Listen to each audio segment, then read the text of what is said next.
Right then, can't wait to get on with this season.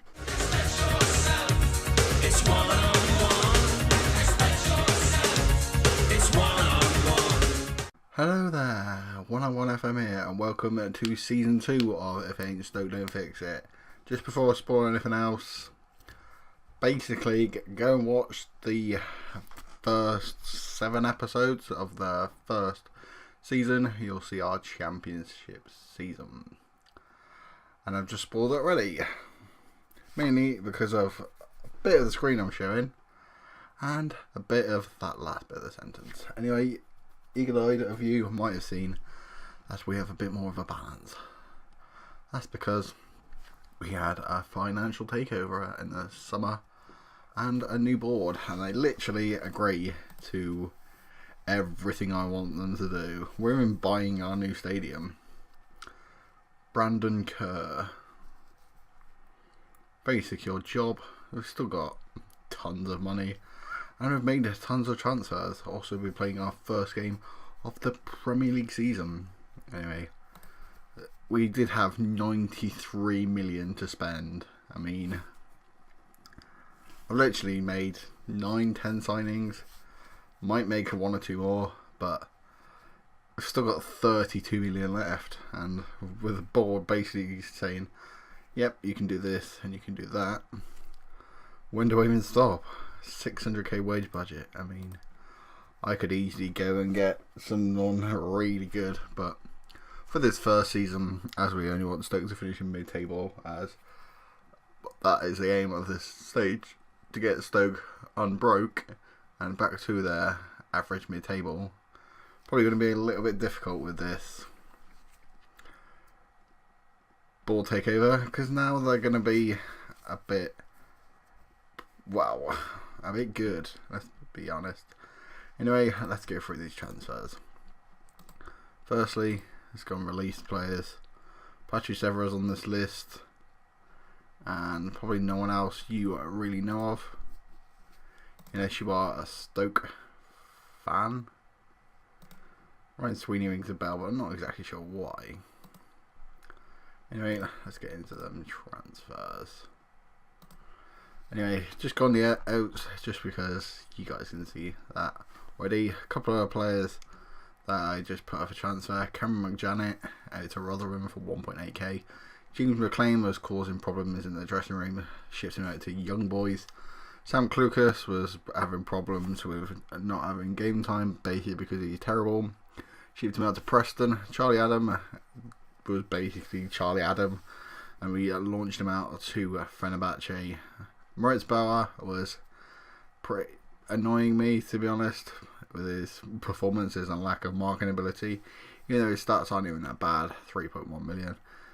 Next one was Saido Berahino to CSK Moscow. Literally moaned the whole season. Literally put in like 5 rating in training. He scored a decent couple goals last season. 11 goals. But in the Championship, you got to be scoring more than 11 goals if you're actually a Premier League striker. And basically, if you see on the other list, we've got someone who's a little bit better than him. And the fans weren't a big fan of him either, so all of them. Tabo was probably one of the players I could have kept, but ended up shipping him out to Sevilla, just basically because he's terrible, even though his stats and in real life is quite decent. Kim Wimmer came back from his loan and shipped off straight to Marseille. Watched him at Tottenham in real life and he was terrible, and I don't really want a player like that in our squad. Youngster keeper from last season, but on the bench for most of the season, is out on loan to Northampton, get some game time. Tyrese Campbell, Tom Edwards and Harry Sutar all out on loan. Badu and Dai came back from Celta Vigo and went straight back out for an £8.5 million deal. Jeff Cameron came back for his loan and went straight back out again to FC Midtjylland for 1.5 million. And 2 more youngsters, Julian Ngoy over to the Spanish second division on loan, and Sim Thandi to Colchester, bringing in £30 million. This is a bit that you're actually interested in. Brought in a backup left back back when I actually made this transfer, I think this was actually one of my first transfers of the summer window. We needed a backup left back. We only had Josh Tymon. He put in a really good shift in for Sheffield United, who almost got promoted last season. So, good, decent left back, only for 5 million. I mean, for how much money we had, it was pretty decent. Tammy Abraham, he's just Tammy Abraham. I watched him at Bristol City in real life. He was pretty good. Hopefully he can have a bit better than that 5 goals he scored at Swansea a couple of years ago. Needed a backup keeper, so Sam Johnston. He was 3-star as well when I bought him.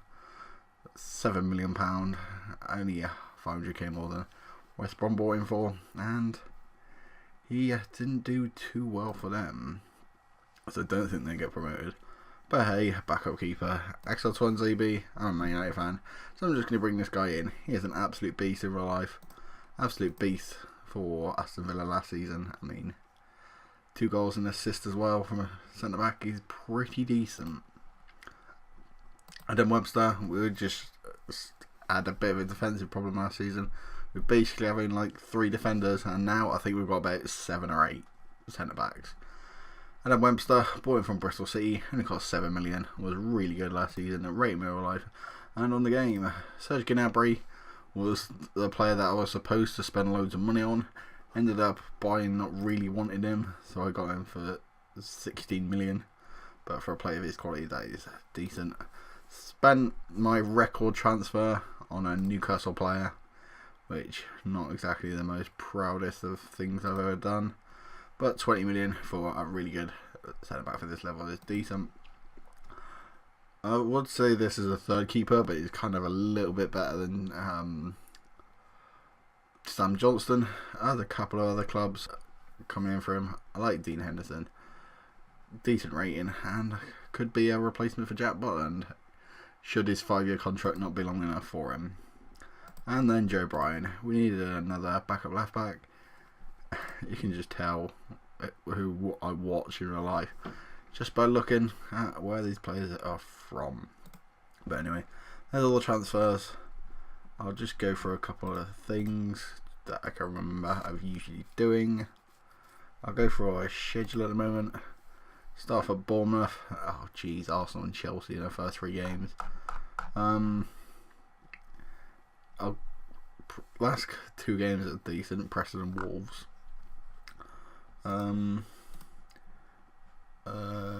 Schedule. I'll leave them friendlies up. Not really going to go through them, even though we've got a 10-0 win over Newcastle Town and our under 18s. Let's be honest. Look at our under 18s. There's not even a single player in there. In fairness, if we saw our 23s by potential, the only players left are there Mbulu, who I'm trying to get rid of, and all these that I'm going to get rid of because, let's be honest, I'm not going to play. Let's have a look at the Premier League and show you where we're predicted to finish. 15th. The board want Europa League, which I think is a little bit, well, I don't even know what the word is. A little bit ambitious.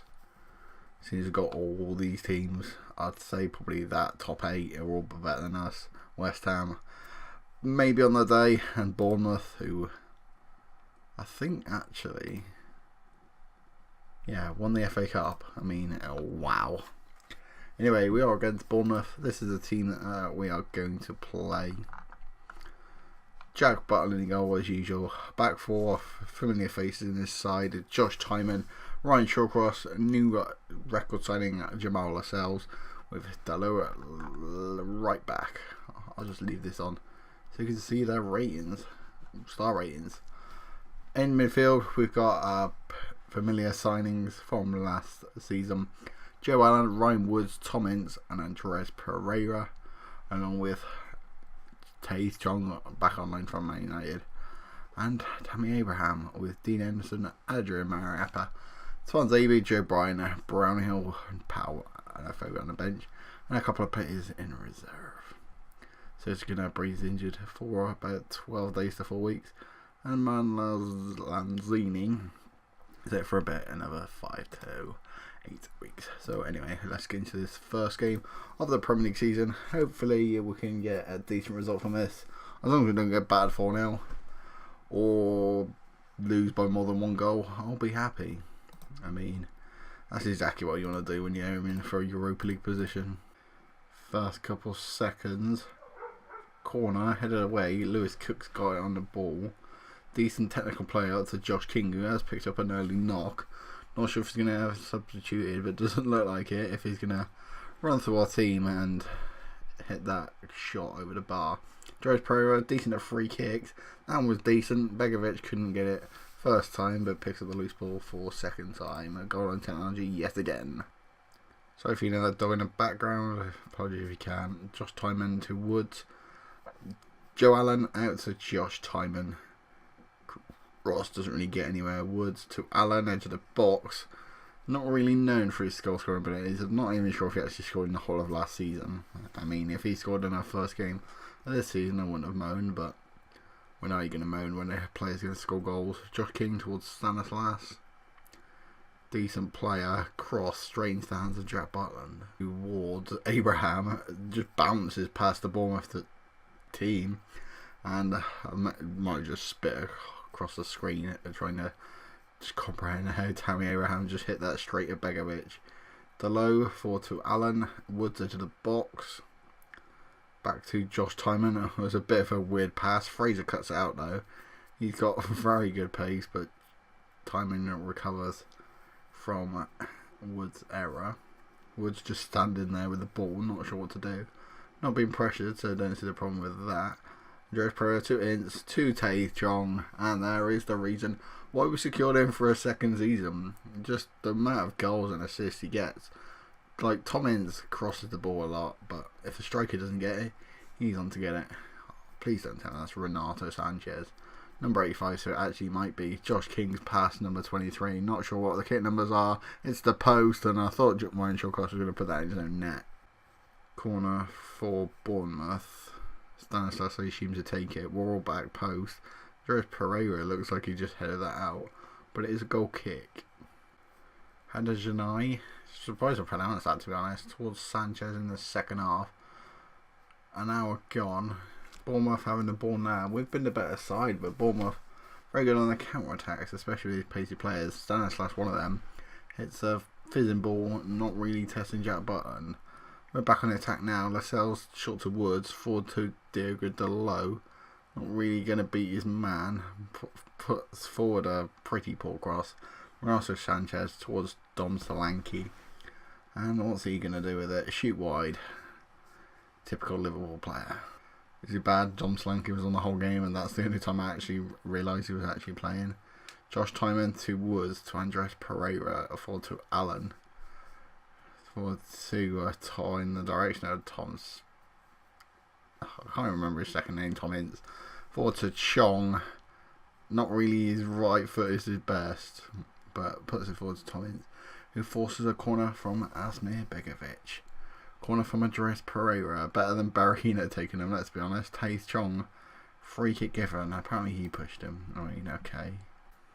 Begovic with a goal kick towards Josh Tymon. Should bring it down. And does. Got plenty of time to pick an option. Chooses Tae Chong but doesn't get there. Fraser cuts it out. Crossfield ball to Stanislas. Runs at the midfield. Wide to Brad Smith. Really developed quite well. Brad Smith cross. Jack Butland makes that a bit more awkward than it kind of could have been. Pereira with the corner. Towards...